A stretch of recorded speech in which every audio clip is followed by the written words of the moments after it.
Begitulah tadi tayangan video mengenai dengan perpustakaan Syed Muhammad Naqib Alatas di International Islamic University of Malaysia yang telah ditubuhkan pada tahun 1989 dan ia dinamakan sempena dengan nama pengasasnya Profesor Tan Sri Dr. Syed Muhammad Naqib Alatas, dan orang ramai dijemput untuk melawati perpustakaan tersebut. Baik, hari ini Darah Muda di mana set tajaannya oleh Majlis Reka Bentuk Malaysia dan kerjasama rakan strategik Yayasan Peneraju Pendidikan Bumi Putera, dan tajaan pakaian saya hari ini oleh Summer Love. Dan untuk hari ini Darah Muda membawakan topik berkenaan dengan TVET, dan di mana kita sedia maklum TVET ini adalah sebuah program pendidikan teknikal dan latihan yang lebih merangkumi pengetahuan dan kemahiran teknikal. Dan untuk hari ini topiknya berkenaan dengan kewajaran TVET distrukturkan semula, di mana Kementerian Belia dan Sukan KBS meminta kerajaan menerusi KSM, Kementerian Sumber Manusia, untuk menstruktur semula program pendidikan serta latihan teknologi dan vocational TVET bagi mengelakkan pertindihan dan pembaziran dalam pelaksanaannya. Namun sejauh mana kewajaran penstrukturan semula ini dapat kekal relevan dengan permintaan golongan belia pada masa ini. Dan untuk itu bersama saya di studio Darah Muda, saya perkenalkan teknologis Dr. Muhammad Hasril Amiruddin yang merupakan Timbalan Dekan Akademik Antarabangsa, Akademik dan Antarabangsa Fakulti Pendidikan Teknologi dan Vocational Universiti Tun Hussein On Malaysia UTHM. Selamat datang Doktor ke studio Darah Muda. Terima kasih. Baik Doktor, hari ini tentang topik TVET. Mungkin penonton dan saya juga ingin tahu bagaimana dengan sejarah Doktor terlibat dalam aliran TVET ini. Mungkin Doktor boleh kongsikan. Okey, bismillahirrahmanirrahim. Assalamualaikum warahmatullahi wabarakatuh. Terima kasih kepada saudari Ain. Kalau ikutkan TVET ini merupakan satu bidang bagi saya dalam perkembangan pendidikan dan juga kemahiran. Saya kalau didedahkan dalam TVET ni bermula daripada sekolah vocational. Sekolah menengah vocational Kerian di Perak, untuk bidang kimpalan dan fabrikasi logam. Di situ sedikit sebanyak membuka minda saya lah. Selain daripada aliran konvensional yang ada, rupanya ada aliran yang berteraskan kepada kemahiran. Lebih kurang 70%. Pada umur 15 tahun tu kita 18 tahun tu kita dah didedahkan dengan kemahiran. Kemudian saya melanjutkan pelajaran di peringkat diploma politeknik, dan saya diberi ruang dan peluang untuk melanjutkan pelajaran di UTHM sendiri. Masa itu kita dikenali sebagai Kuito. Kuito dan transformasi untuk menaik taraf kepada universiti itu, saya melanjutkan pelajaran peringkat master dan juga PhD dalam bidang TVET. So kalau ikutkan sepanjang hidup saya ni, dari segi TVET ini dah dalam daging lah. Kalau potong darah tu dah darah TVET dah. Jadi pengalaman bekerja industri pun saya pernah bekerja di Petronas Fertilizer dan pernah bekerja dalam bidang-bidang berkaitan dengan perkapalan dan juga fabrikasi. Itu sedikit sebanyaklah. Doktor mempunyai sejarah yang panjang, yang begitu lama dalam aliran TVET ini, dan seperti kita tahu proses pendidikan TVET ini lebih menuju kepada ke arah industri, di mana industri memerlukan tenaga kerja terlatih serta berkemahiran tinggi. Mungkin doktor boleh kongsikan, adakah program TVET ini sangat signifikan dalam penyediaan dan pembekalan tenaga kerja mahir yang profesional di negara ini? Sudah pastinya. Kalau ditanya kenapa program TVET itu ditawarkan, bagi saya TVET mempunyai peranan yang sangat penting, terutama sekali untuk memastikan bahawa kita dapat menuju ke arah negara maju berpendapatan tinggi. Di sini kalau kita lihat bandingkan apa yang ada di Jerman, 80% pekerja berkemahiran tinggi, dan kalau tengokkan Singapura sendiri 50% pekerja berkemahiran tinggi. Jadi kita sasarkan melalui Plan Transformasi Nasional 50 iaitu 2050, kita mensasarkan 100% pekerja berkemahiran tinggi. Jadi apa tujuan dia? Of course untuk kita pastikan bahawa kurang kebergantungan kita dengan pekerja warga asing. Jadi di sinilah kita harapan kita supaya selain daripada kita mencapai ke arah negara maju, kita nak pastikan juga peluang kepada belia-belia golongan muda untuk mencuburi bidang TVET dan menyumbang kepada pembangunan dan juga ekonomi negara. Baik, bercakap mengenai dengan kewajaran TVET di struktur semula ini, dan mengapa dan sejauh mana kewajarannya jika program TVET ini distrukturkan semula, Doktor? Kalau ditanyakan tentang aspek kewajaran, banyak pertimbangan yang perlu kita lihat secara teliti dan berhati-hati. Saya yakin sebelum saya nak pergi kewajaran tu, saya nak menceritakan sedikit sebanyak sejarah yang mana TVET mempunyai sejarah yang sangat panjang dalam negara kita ini. Sebagai contohnya, bagaimana transformasi penyusunan dan juga kita melihat pengoperasian yang lebih efektif berdasarkan kepada CQI yang telah berlaku. Sebagai contohnya berlaku di Kementerian Sumber Manusia, daripada lembaga latihan perindustrian dan pertunggangan kebangsaan dinaik taraf kepada Majlis Latihan Vokasional Kebangsaan. Jadi dinaik tarafkan lagi kepada Jabatan Pembangunan Kemahiran. Kita tengok bagaimana transformasi ini berlaku kerana untuk memastikan bahawa TVET itu sentiasa relevan sepanjang masa.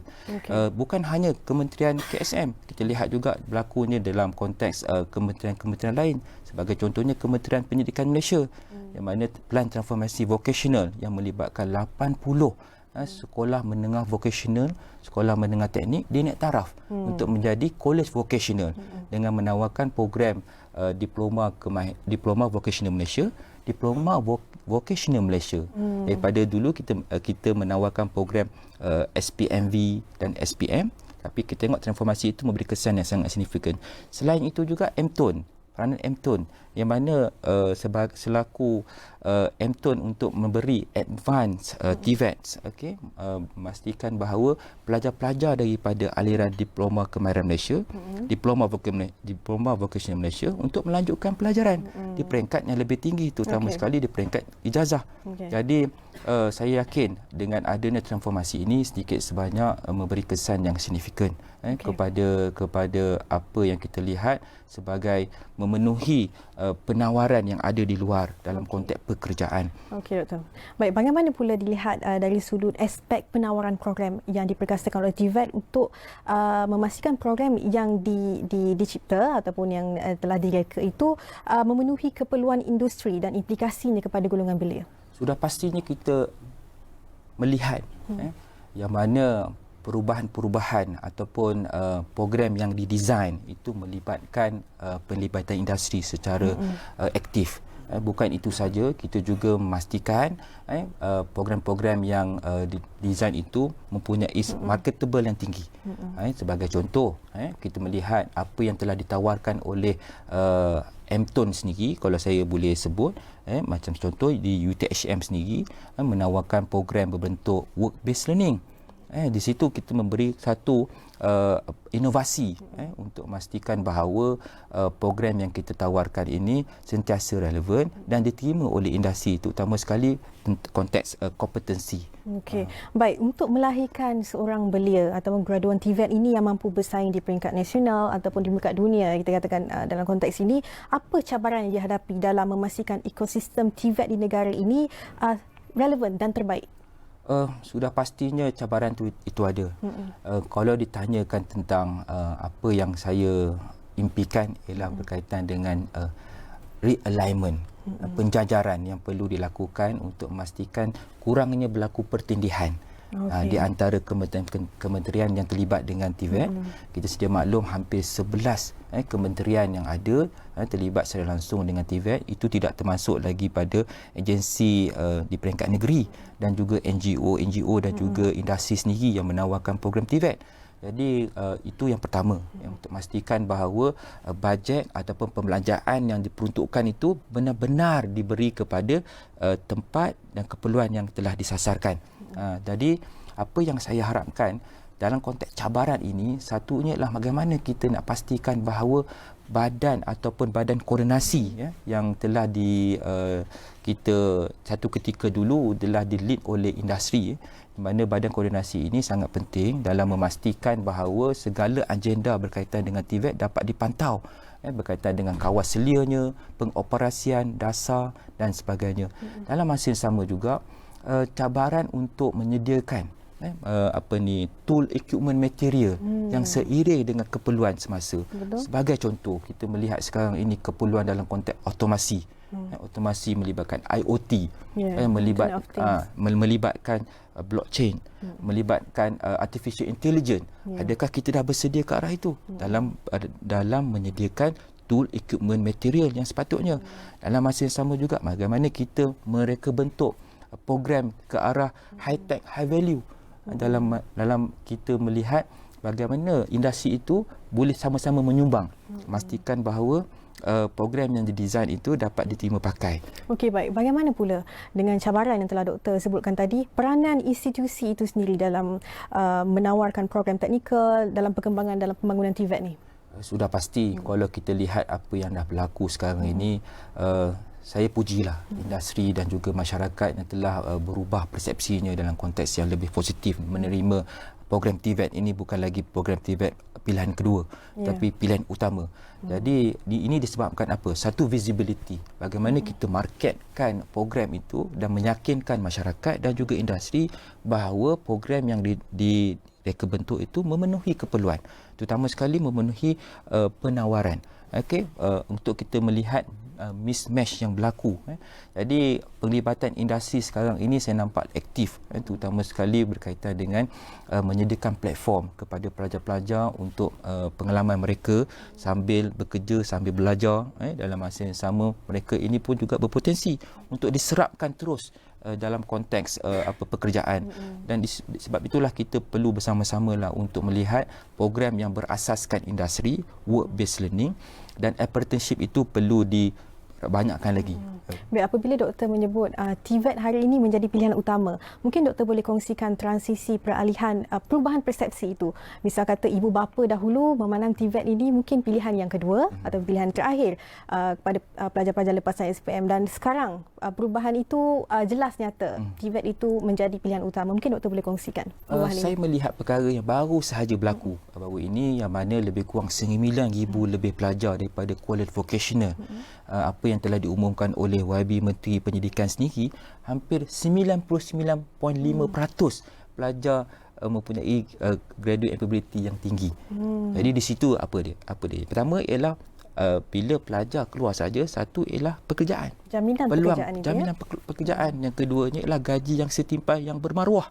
Maknanya dia dapat gaji setimpal dengan kemahiran, dengan kompetensinya, dengan bermaruah. Okey, jadi kita kena pastikan meletakkan mereka ini satu tempat yang tinggi. Siapa lagi kita?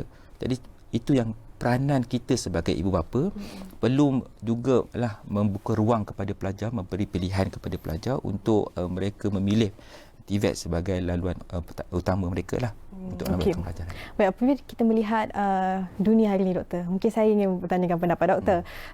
Graduan muda ataupun darah muda lah kita katakan, mereka ini dekat dengan teknologi.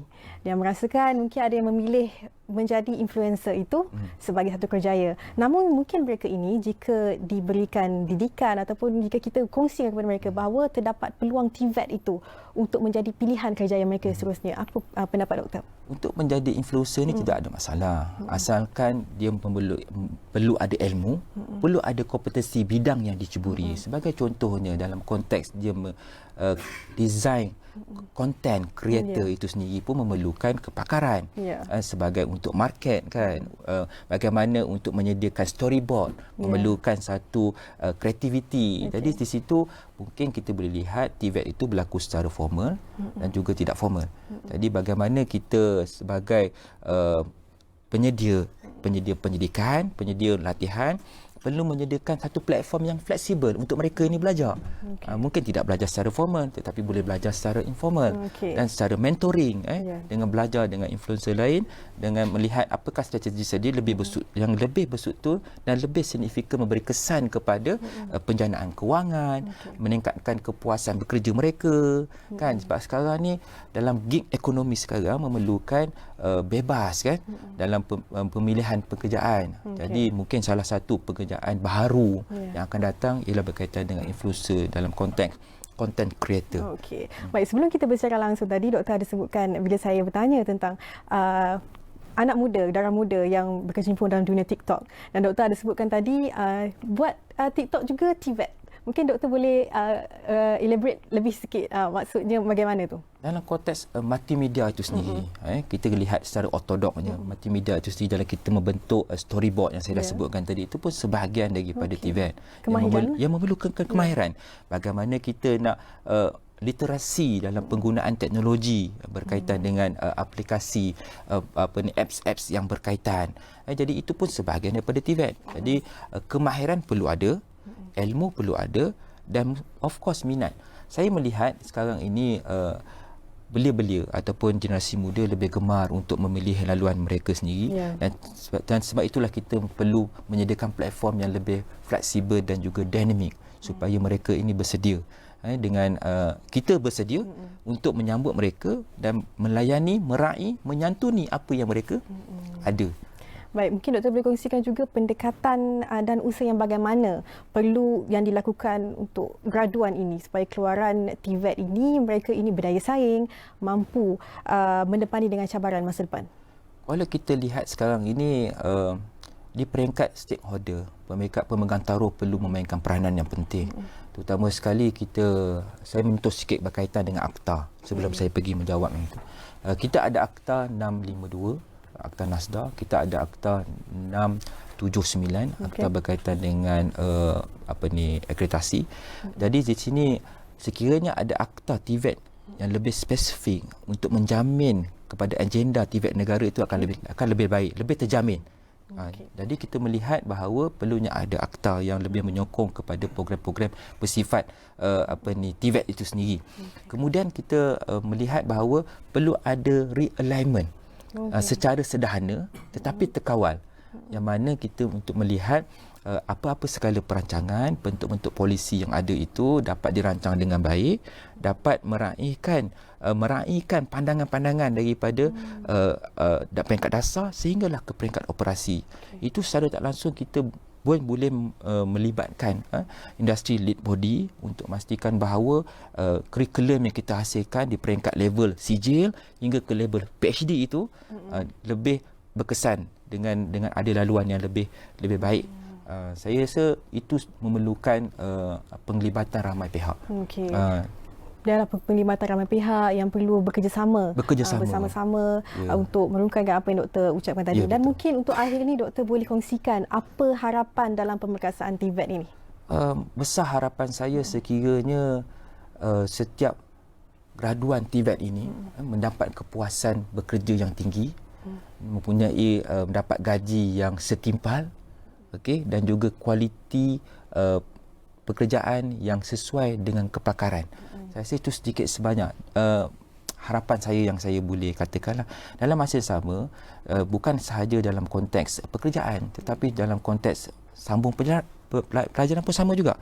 Bagaimana kita nak pastikan bahawa laluan pendidikan mereka terjamin daripada peringkat sijil sehinggalah ke peringkat yang lebih tinggi, dan mana institusi yang berkaitan itu memain peranan yang sangat penting dalam memastikan bahawa mereka ini diberi peluang dan ada platform yang sesuai untuk mereka mendapat new skill, reskill dan upskill. Itu yang paling penting, dan ini yang saya suka sebut berkaitan dengan apa yang strategi baru-baru ini di peringkat YB Kementerian Pendidikan Tinggi yang menyatakan bahawa 4 strategi. Strategi pertama ialah macam mana menekankan high tech, high art, high touch dalam program yang kita design. High tech and high touch. Art dan high touch. Itu perlu ada dalam konteks penyediaan reka bentuk program. Yang kedua je, bagaimana kita nak pastikan bahawa industri sekarang ini lead kepada program-program pendidikan, supaya mereka ni bukan lagi embrace tetapi immerse, menyelami bersama-sama, bukan hanya konteks design tetapi juga dalam konteks operasi, supaya kita ada ketanggungjawab, obligation kepada apa yang kita telah buat daripada awal hinggalah kemenjadian pelajar menjadi satu modal insan TVET yang unggul. Menjadi modal insan TVET yang unggul dan mampu menyumbang ke arah Malaysia sebuah negara yang membangun seiring dengan pengagihan ekonomi yang adil, inklusif kepada semua peringkat kumpulan pendapatan termasuk dari kumpulan tenaga separa mahir dan juga profesional. Dan untuk itu saya ucapkan terima kasih kepada teknologis Dr. Muhammad Hasril Amiruddin, Timbalan Dekan Akademik dan Antarabangsa Fakulti Pendidikan Teknikal dan Vocational Universiti Tun Hussein On Malaysia Extension. Terima kasih Doktor bersama kami Darah Muda, dan terima kasih juga kepada anda yang menonton Darah Muda hari ini. Jumpa lagi dalam Darah Muda episod akan datang. Assalamualaikum.